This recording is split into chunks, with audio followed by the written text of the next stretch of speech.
कल एक भाव में कह रहा था कि हमारे ठाकुर जी टेढ़ा मुकुट क्यों पहनते हैं। उसके पीछे भी एक पद श्री स्वामी हरदास जी का ही पद है, बहुत सुंदर पद है श्री स्वामी हरदास जी महाराज का।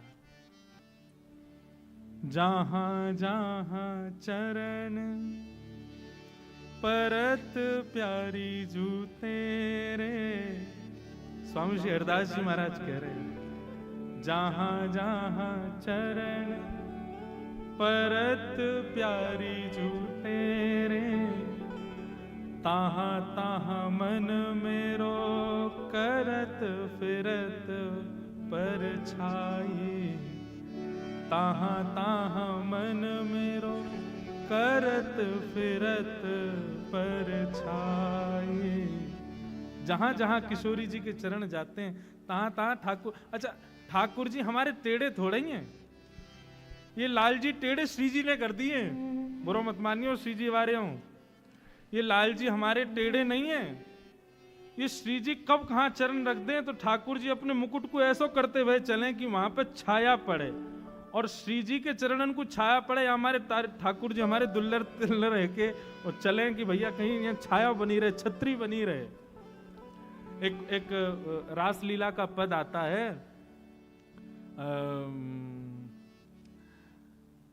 कैसे है,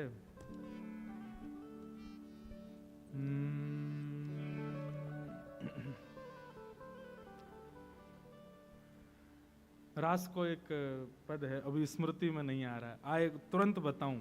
ठाकुर जी टेढ़े कैसे भय वह मैं बताऊं, मैं ठाकुर जी स्वयं। तो जहां जहां चरण परत प्यारी जू तेरे, ताहा ताहा मन मेरो करत फिरत परछाई। और अगली बात कितनी सुंदर, स्वामी हरदास जी कह रहे हैं, बहुत मूर्ति मेरी चवर डुरावत, को बीरी खबावत एक आरसी ले जाही। आहा, ठाकुर जी जब निवृत्त निकुंज में श्री जी के संग विराजते हैं तो ठाकुर जी कभी श्री जी की चोटी गूंथने लग जाते हैं, लेकिन तभी ठाकुर जी को मन होवे ये पायल नीचे पड़ी है श्री जी के चरण में पहना दूं, तो ठाकुर जी चोटी छोड़ के जैसे ही श्री जी को पायल पहना, अरे बताओ अब महाश्रम है गया ना, वहां चोटी पूरी बना नहीं पाए, यहाँ पायल पहनाने आनो पड़ो, पायल पहनावे जामे। इतने ही किशोरी जी के मुखमंडल पर प्रश्वेत के बिंदु देखें सो ठाकुर जी चमर डोरावन लग जाए। ठाकुर जी कहें भैया एक सेवा मेरी पूर्ण ना होवे, दूसरी सेवा की इच्छा है जाए। सो ठाकुर जी अनंत रूप धारण कर लेते हैं, एक रूप से चमर डोराते हैं, दूसरे रूप से चोटी गूंथते हैं, तीसरे रूप से पायल पहनाते हैं, चौथे रूप से आरसी दिखाते हैं, पांचवें रूप से भोग लगाते हैं। निवृत्त निकुंज में सखियों का प्रवेश नहीं है, वहां पर एक किशोरी जी और अनंत ठाकुर जी मिलके एक श्री जी को श्रृंगार करें, एक श्री जी की सेवा करें।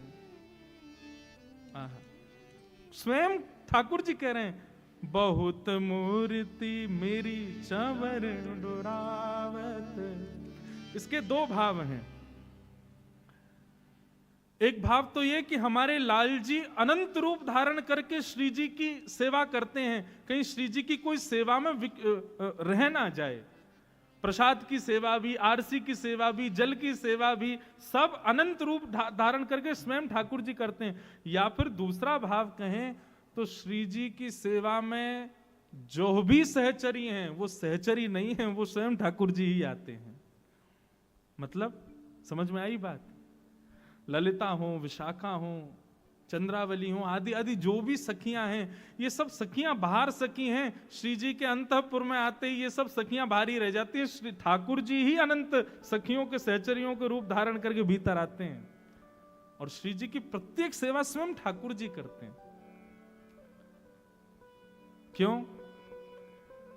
कोई यदि मन में भाव रखे कि मैं श्री जी की सेवा करूंगा, और ठाकुर जी कहें भैया नेक पीछे रहियो, यहां पे केवल हमारा ही अधिकार है, लेकिन तू फिर भी हट पूर्वक करेगो तो को लगेगो कि तू कर रहा है, लेकिन तू नहीं करेगो, तेरे भाव से मैं ही करूंगा। क्योंकि श्री जी की सेवा तो मेरा अधिकार है।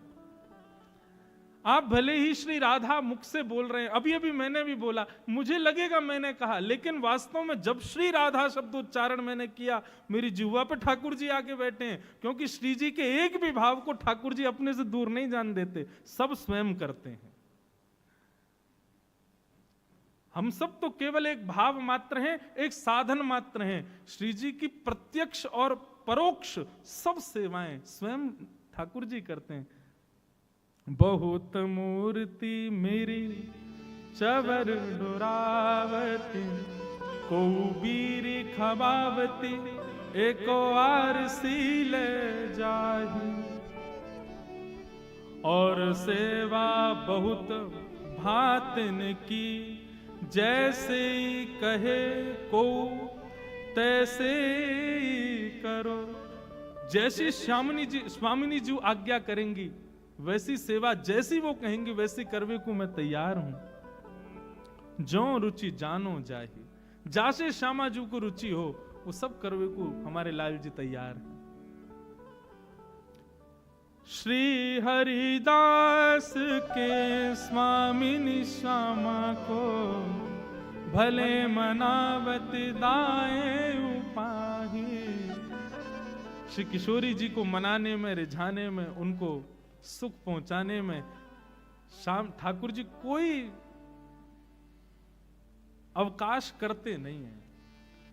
सब स्वयं ठाकुर जी अपने निज करों से ही करते हैं, निज भाव से ही करते हैं। अब भले ही हम लीलाओं में खूब हास्य विनोद आदि सब प्रकट करते हैं, लेकिन अंतरंग भाव से देखो तो हमारे लाल जी सदा किशोरी जी के सुख को ही विचार करें, उनको जैसे सुख मिले वही लीला करें, वही कृपा करें।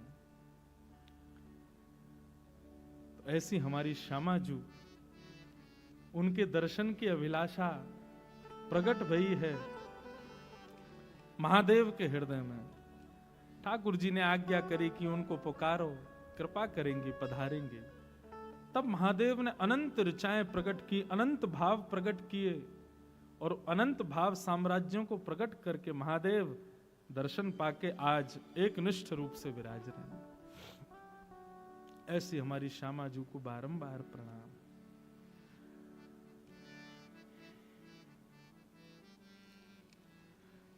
अब एक लीला, मधुर लीला, ठाकुर जी की दान की लीला एक सुनाम है।